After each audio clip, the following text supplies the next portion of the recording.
오늘은 17장으로 갑니다. 창세기 17장 1절 2절 말씀 같이 봉독하겠습니다.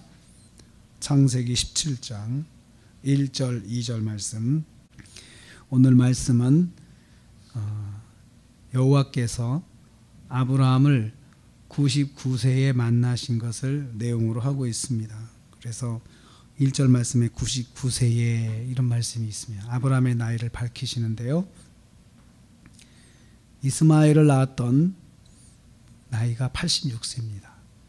그래서 16장 마지막 절하고 17장 1절 사이에 86세에서 99세로 뛰었으니까 13년의 사이가 시간이 생략되어 있는 것입니다.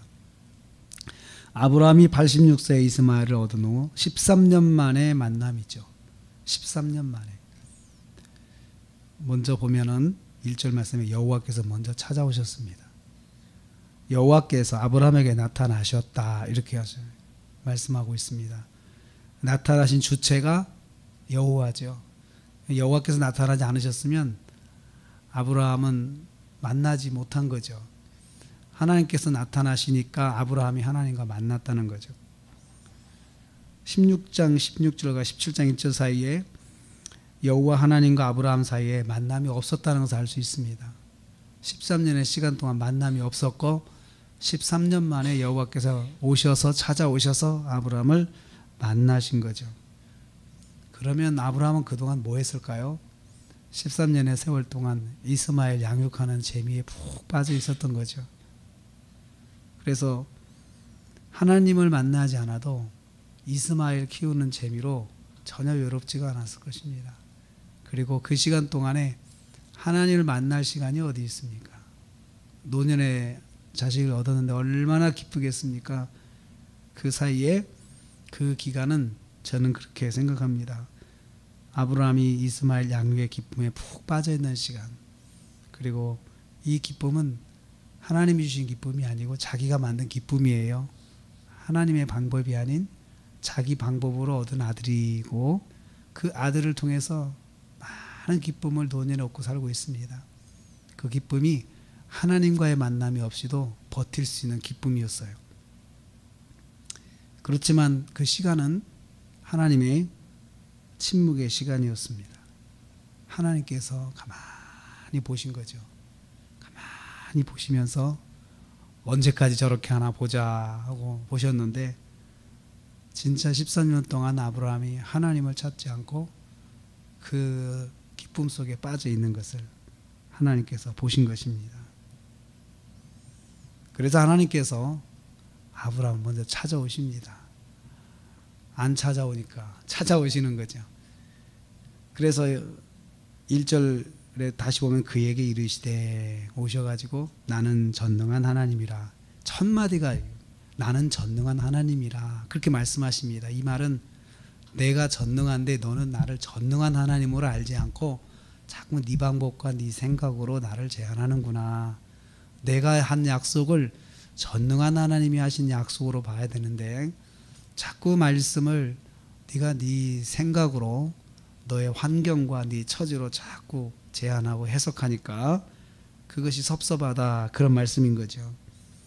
그래서 전능한 하나님은 히브리어로 엘샤다이입니다. 엘샤다이. 가장 강력한 힘을 가지고 계시고 가장 강력한 능력을 가지고 계신 분이라는 그 뜻이 엘샤다이입니다. 그래서 아브라함이 생각하는 것 이상의 것을 행하실 수 있는 분, 이게 엘샤다이입니다.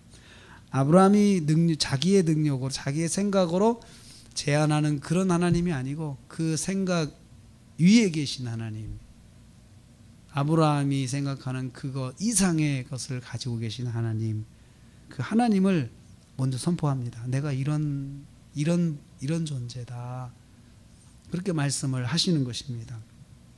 왜 이 선포가 주어집니까?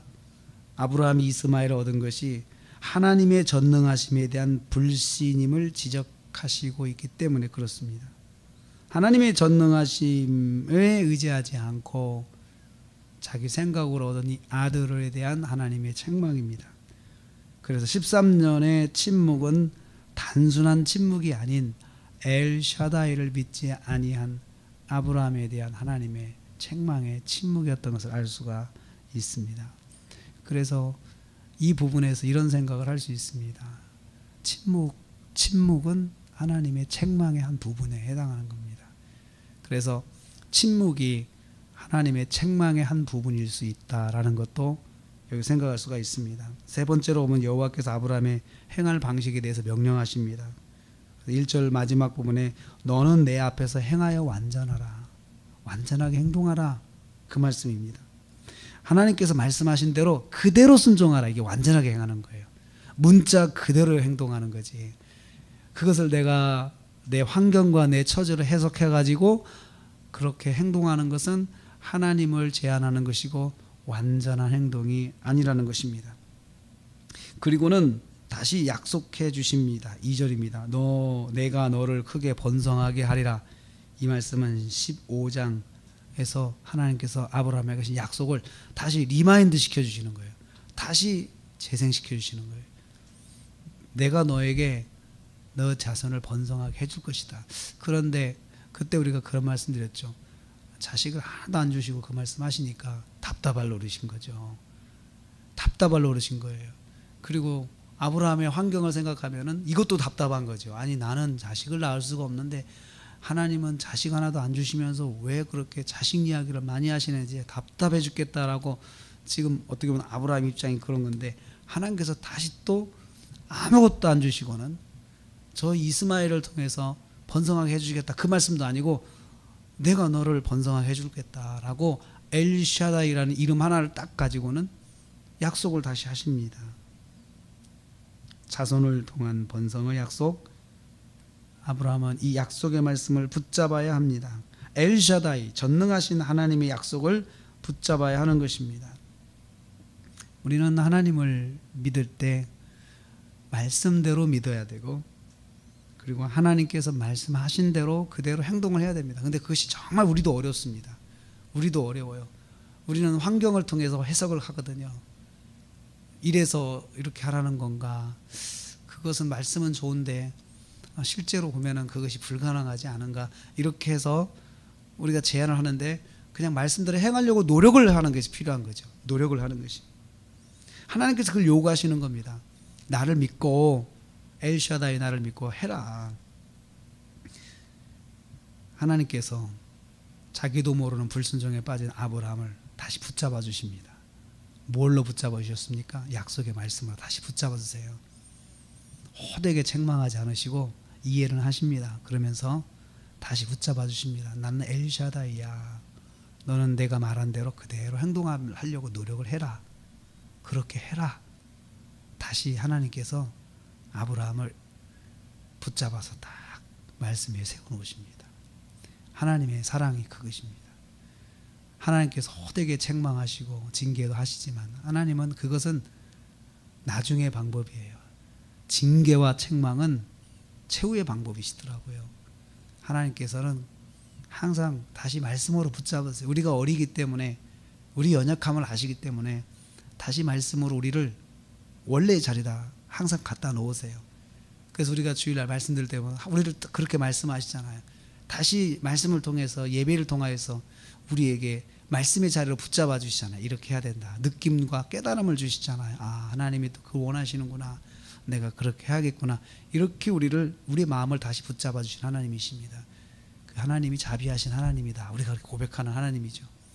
오늘 우리는 아브라함을 다시 붙잡아 주시는 하나님, 13년 만에 침묵을 깨시고 오셔서 다시 원래의 말씀으로 돌아가게끔 붙잡아 주시는 하나님, 그 하나님을 만나게 됩니다.